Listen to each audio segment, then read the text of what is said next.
మహాగణాధిపతయే నమః. ఓం గురుభ్యో నమః. ఓం శ్రీమాత్రే నమః. పరమేశ్వర స్వరూపమైనటువంటి జ్యోతిష, వాస్తు మరియు ఇతర అనేకమైనటువంటి శాస్త్రములను మనకు అందించినటువంటి మహర్షులకి నమస్కారం. హయగ్రీవ హయగ్రీవ హయగ్రీవేతి యో వధేత్తస్య నిస్సరతే వాణి జహ్నుకన్యా ప్రవాహవత్. అరుణాం కరుణాతరంగితాక్షీం ధృతపాశాంకుశపుష్పబాణచాపాం అనిమాదివిరావృతాం మయూకైః అహమిత్యేవ విభావయే భవానీం. శ్రీమాత్రే నమః. ప్రేక్షకులకి లలితాంబిక అమ్మవారి యొక్క అనుగ్రహం పరిపూర్ణంగా కలగాలని మనస్ఫూర్తిగా కోరుకుంటూ మనం ఈరోజు చెప్పుకోబోయేటువంటి టాపిక్ ఏదైతే ఉందో, ద్వాదశ లగ్నాల వారికి మరియు లగ్నం తెలియని వారి రాసుల వారికి అసలు ఏ గ్రహం ఈ సంవత్సరం మొత్తం బాగుంది, ముఖ్యంగా మేజర్ ప్లానెట్స్. ఎందుకంటే కొంచెం మనకి ఈ సంవత్సరం గురువు, శని పర్టికులర్గా వృషభ, కుంభరాశిలోనే ఉంటారు కాబట్టి ఏ అంశం మీద వీళ్ళకి చాలా బాగుంది, మరియు ఏ విషయాల పట్ల కాస్త జాగ్రత్త వహించాలి. అదేవిధంగా మీరు వీడియోని ఆఖరి వరకు చూసినట్లయితే లగ్నము కానీ రాశి కానీ అసలు జాతకం తెలియని వాళ్ళకి పర్టికులర్ ప్రాబ్లం ఉంది, ఆ ప్రాబ్లంకి లలిత అమ్మవారి యొక్క నామాలు ఏ నామం చేసుకుంటే బాగుంటుంది అనేటువంటి విషయాన్ని కూడా నేను మీకు ఇప్పుడు తెలియజేస్తాను. తులాలగ్నము, తులారాశి. తులవారికి కనుక చూసుకుంటే ఈ సంవత్సరం మొత్తము కూడా చాలామంది ఏమనుకుంటున్నారంటే అష్టమంలో గురువు ఉన్నాడు, సో ఫైనాన్షియల్గా చాలా కష్టం అనుకుంటారు. కానీ ఏమీ లేదండి, ఒకటే గుర్తుపెట్టుకోండి, అష్టమంలో ఉండే గురువు తన దృష్టిని ధనభావం మీద పెడతాడు. సో ఫైనాన్షియల్గా చాలా బాగుంటుంది. డోంట్ వరీ, బికాజ్ ఆఫ్ మీకు డబుల్ ట్రాన్సిట్ అంటారు. డబుల్ ట్రాన్సిట్ యొక్క ప్రభావం ధనభావం మీద ఉంది. కాకపోతే ఈ అష్టమంలో గురువు ఉన్నప్పుడు కొంచెం ఇన్వెస్ట్మెంట్స్ చేసేటప్పుడు, బికాజ్ ఆఫ్ 12వ స్థానంలో కేతు ఉన్నాడు కాబట్టి ఇన్వెస్ట్మెంట్ చేసేటప్పుడు కొంచెం ఆలోచన చేయాలి. దీనికి కారణం ఏమిటి అంటే ఆలోచన స్థానంలో శని ఉన్నాడు. మందత్వము అంటారు, అంటే ఒక దీంట్లోకి వెళ్ళిపోయి, ఆలోచన సంబంధంగా ఒక దాంట్లోకి వెళ్ళిపోయి ఆ మందత్వంగా మనం ఒక్కొక్కసారి తప్పుడు నిర్ణయాలు తీసుకుంటూ ఉంటాం. సో నిర్ణయ సంబంధంగా లాంగ్ టర్మ్ అంటే దూరదృష్టిని ఆలోచన పెట్టుకొని మీరు కనుక చేసినట్లయితే ఏ ఇన్వెస్ట్మెంట్ అయినా బాగుంటుంది. బట్ ఈ మొత్తం సంవత్సరము ఇన్వెస్ట్మెంట్స్ విషయంలో తొందరపాటు పడి ఇన్వెస్ట్మెంట్ చేయకండి. బట్ ఫైనాన్షియల్గా చాలా బాగుంటుంది. అందులో ముఖ్యంగా మీకు ఏదైనా ఇన్సూరెన్సెస్ మూలంగా లేకపోతే ఏదైనా భూమి మూలంగా కలిసి వస్తుంది, అందులో ఎటువంటి సందేహం లేదు. 6లో రాహు ఎలాగో మీకు ఉన్నాడు కాబట్టి శత్రువుపై జయము, కాంపిటీషన్స్లో చక్కగా కలిసి రావడము, అదేవిధంగా కొన్ని జాబ్ రిలేటెడ్ సంబంధించిన విషయంలో విదేశీ ఉద్యోగ యోగాలు, సాఫ్ట్వేర్ రిలేటెడ్గా ధన యోగాలు రావడము, మరియు మీరు నిత్యం చేసేటువంటి బిజినెస్ రిలేటెడ్ వాటిల్లో పర్టికులర్గా మీరు కనుక ఏదైతే ప్లానింగ్ చేసుకుంటారో దానికి సంబంధంగా మీకు గ్రోత్ అనేటువంటిది బలంగా ఇదవ్వడం అనేటువంటిది చాలా స్పష్టంగా చూపిస్తుంది. అయితే ఇక్కడ గమనించుకున్నట్లయితే మీరు దీన్ని అర్థం చేసుకోవాల్సిన విషయం, ఈ కాంబినేషన్ ఏదైతే ఉందో, ఈ పర్టికులర్ అంశం ఏదైతే ఉందో గుర్తుపెట్టుకోండి. ఈ కాంబినేషన్ మీకు ఇవ్వవలసినటువంటి ఫలితాలు పర్టికులర్గా మీరు ఎంత కాళికా అమ్మవారి యొక్క ఆరాధన చేసుకుంటే అంత బాగుంటుంది. గుర్తుపెట్టుకోండి, మీరు తప్పనిసరి ఇన్వెస్ట్మెంట్ చేయాలి. కొంతమందికి ఎలా ఉంటుందంటే వాళ్ళ లైఫ్లో వాళ్ళ జాబే, వాళ్ళ వ్యాపారమే ఏదో ఒక ఇన్వెస్ట్మెంట్ చేయడం, మళ్ళీ అమ్మడం, ఇదే ఉంటుంది. మరి ఇలాంటి వారికి ఎలాగా అంటే గణపతి యొక్క ఆరాధన చేయండి. మీరు ఎంత గణపతి యొక్క ఆరాధన చేస్తూ ఉంటే అంత బాగుంటుంది. ఇది గుర్తుపెట్టుకోండి పర్టికులర్గా. ఇక ఫైనాన్షియల్గా కానివ్వండి అండ్ ఇట్లాంటి విషయాల్లో గ్రోత్ 100% ఉంది. ఏమీ చింతించకండి. మనకి ఆదాయ వ్యయాలు వీటి గురించి పట్టించుకోకండి, బికాజ్ ఆఫ్ మీ personal chart is most important. అదేవిధంగా కొంత ప్రమోషన్స్ రిలేటెడ్గా కూడా బాగుంటుందని చెప్పుకోవచ్చు ఈ సంవత్సరం. అండ్ మరొక విషయం ఏంటంటే ఇక్కడ గమనించుకున్నట్లయితే మీరు నిత్యము చేయవలసినటువంటిది కాలభైరవ అష్టకం చేసుకోండి. ఓం హరిమర్కట మర్కటాయ నమః అనే నామస్మరణ చేయండి. బికాజ్ ఆఫ్ ఈ క్రోధినామ సంవత్సరం కూడా దీనికి తోడవుతుంది కాబట్టి ఇవి చేయండి. అన్ని విధాలా మీకు బాగుంటుంది. చాలామందికి వాళ్ళ జన్మ నక్షత్రం కానీ, లగ్నం కానీ, రాశి కానీ ఏమీ తెలియదు. కాకపోతే ఒక ప్రాబ్లం మాత్రం వాళ్ళని వేధిస్తూ ఉంటుంది. ఇటువంటి వాటికి ఏమీ అసలు మీరు రూపాయి ఖర్చు పెట్టకుండా అమ్మవారి నామాల్లో ఒక పర్టికులర్ నామం కనుక మీరు తీసుకొని కనుక రెగ్యులర్ చాంటింగ్ చేయగలిగితే అమ్మవారి యొక్క అనుగ్రహంతో మీకు ఖచ్చితంగా ప్రాబ్లం అనేటువంటిది క్లియర్ అవుతుంది, అందులో ఎటువంటి సందేహం లేదు. అది నేను మీకు 1 by 1గా చెప్తాను. నేను చాలామందికి అమ్మవారి అనుగ్రహంతో నా గొప్పతనం కాదు, చాలామందికి నేను సజెస్ట్ చేయడం జరిగింది, కొన్ని వేల లక్షల మందికి అది వర్కౌట్ అయినటువంటి విషయాలు ఇప్పుడు నేను మీకు చెప్తాను.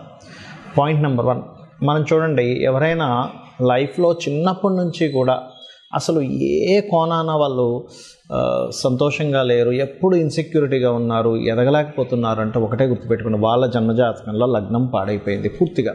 అందుకని ఎప్పుడు స్ట్రగుల్ చేస్తూ ఉంటారు.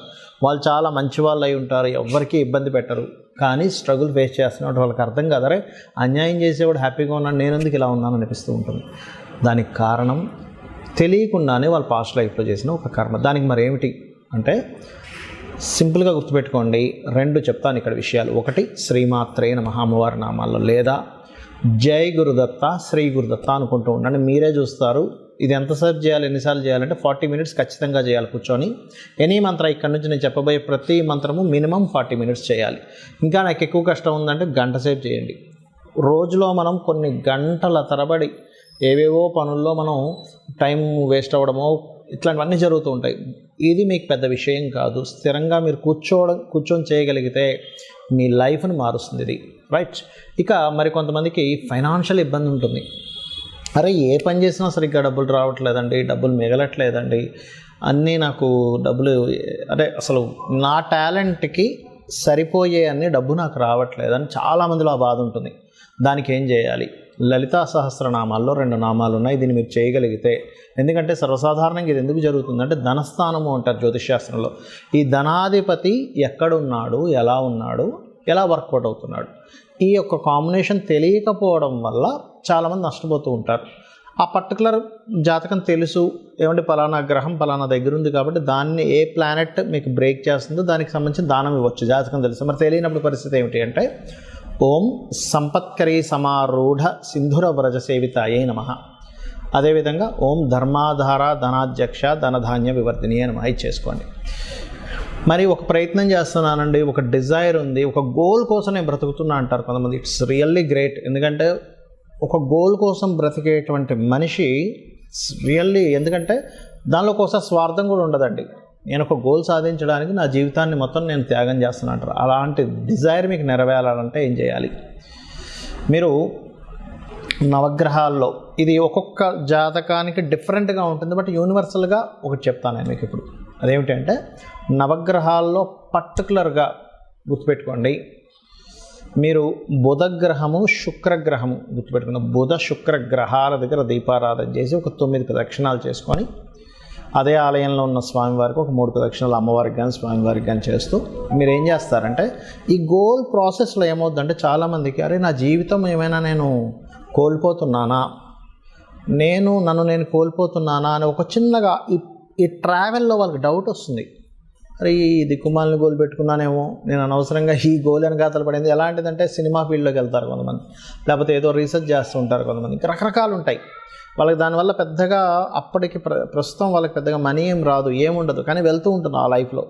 అలాంటప్పుడు మీ ఇన్సెక్యూరిటీని తీసేసేయడానికి, మీకు ధైర్యం ఇంకా రావడానికి ఓం కనకాంగద కేయూర కమనీయ భుజాన్వితాయై నమః చేసుకోండి. ఖచ్చితంగా మీకు ఆ గోల్ మీద మీరు పట్టు సాధించగలుగుతారు, మీరు సక్సెస్ అవ్వగలుగుతారు, మీ ధైర్యం అనేటువంటిది పెరుగుతుంది. ఇంకా ఎక్కువగా నేను మెంటల్గా డిస్టర్బ్ అవుతున్నాను అనుకునేటువంటి వారు ఓం దుమ్ దుర్గాయ నమః చేసుకోండి. ఇక కొంతమందికి గృహం కట్టుకోవాలి. జ్యోతిష్శాస్త్రంలో మీరు ఎప్పుడు గృహం కట్టుకుంటారు, ఎలాంటి గృహం కట్టుకుంటారు, మల్టిపుల్ గృహాలు ఉంటాయా, లేదా గృహం మీ పేరు మీద కొనుక్కోవడం వల్ల ఇబ్బంది వస్తుందా, ఏ డైరెక్షన్లో కొనుక్కోవాలనేటువంటిది కొన్ని ఉంటాయి లెక్కలు. కానీ జాతకంలో మీకు జాతకం లేదా అప్పుడు ఏం చేయాలి? ఓం వదనస్మర మాంగళ్య గృహతోరణ చిల్లికాయే నమః చేసుకోండి, లేదా మణిద్వీప వర్ణన చదువుకోండి. ఖచ్చితంగా మీకు అమ్మవారు గృహయోగాన్ని ఇస్తుంది. ఇక సంతానం లేదు, దిగంబర శ్రీపాదవల్లభ దిగంబరాయే నమః చేసుకోండి. పంచమ స్థానం పాడైతే సంతానం ఆలస్యం అవుతుంది కొంతమందికి. ఆ విషయం తెలియక అయ్యో లేదని బాధపడతారు. అలా కాదు, సంతానం అనేటువంటిది గొప్ప యోగము, ఎప్పుడుందో తెలుసుకోవాలి అది. ఇక కొంతమందికి 90% ఆఫ్ పీపుల్కి వాళ్ళ రేపు అప్పులు పాలైపోతున్నారు. Because of cost of living ఏమో పెరిగిపోయింది, జీతాలు మనకు వచ్చేటువంటి సంపద పెరగటం లేదు. మరి ఏం చేయాలి అప్పుడు అంటే, సింపుల్గా నేను మీకు ఒక మంత్రం చెప్తాను. ఇది కొన్ని లక్షల మంది చేసి లబ్ధి పొందారు. దట్ ఈజ్ ఓం అపర్ణాయై నమః. ఖచ్చితంగా మీకు అప్పుల నుంచి బయటపడేస్తుంది. లేదంటే నాకు హెల్త్ ఇష్యూస్ ఉన్నాయని కొంతమంది అంటూ ఉంటారు. అటువంటి దానికి ఓం సర్వవ్యాధి ప్రశమని సర్వమృత్యు నివారిణి అగ్రగణ్య అచింత్య రూప కలికల్మష నాశినే నమః. లేదంటే నాకు శత్రువులు ఉన్నారంటారు కొంతమంది. ఏ మంచి పని అంటే నేను ఒక మంచి కోసం మాట్లాడితే శత్రువులు పెరుగుతున్నారు, దీనికి ఏం చేయాలి? సూర్య భగవానుడిని చూస్తూ ఓం మిత్రాయ నమః అనుకోండి. ఖచ్చితంగా మీ శత్రువు మిమ్మల్ని చూసేటువంటి కోణం మారిపోతుంది, మీరు శత్రువుని చూసే కోణం మారిపోతుంది. అందులో పాజిటివ్స్ మీరు చూస్తారు, మీలో పాజిటివ్స్ ఆ పర్సన్ చూస్తారు.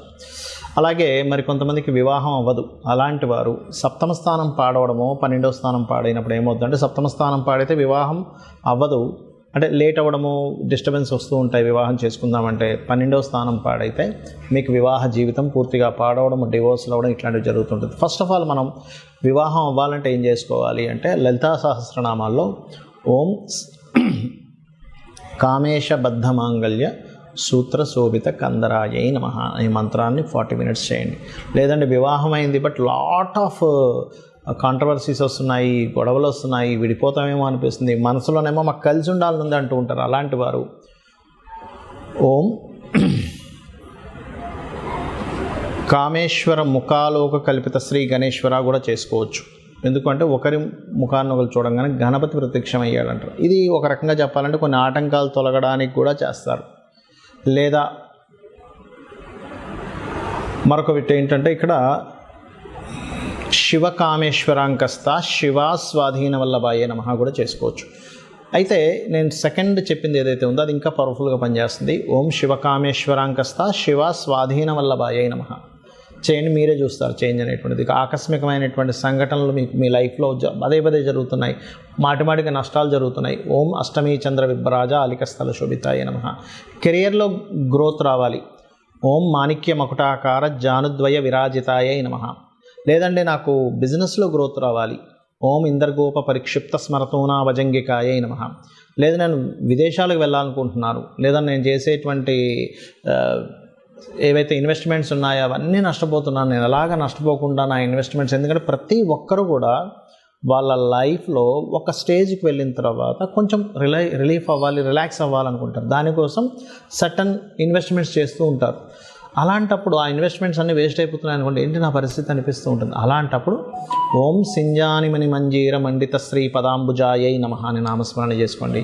విదేశాలకు నేను ఎంత ట్రై చేస్తున్నా అవ్వట్లేదంటే దాని అర్థం ఏమిటంటే మీ 12వ స్థానం యాక్టివ్గా లేదు. దానికి మీరు రోజు ఉదయం సాయంత్రం హనుమాన్ చాలీసా చేయండి. ఖచ్చితంగా మీకు 100% బాగుంటుంది. కొంతమంది పిల్లలు చదవరు, అలాంటప్పుడు మీరు వాళ్ళకి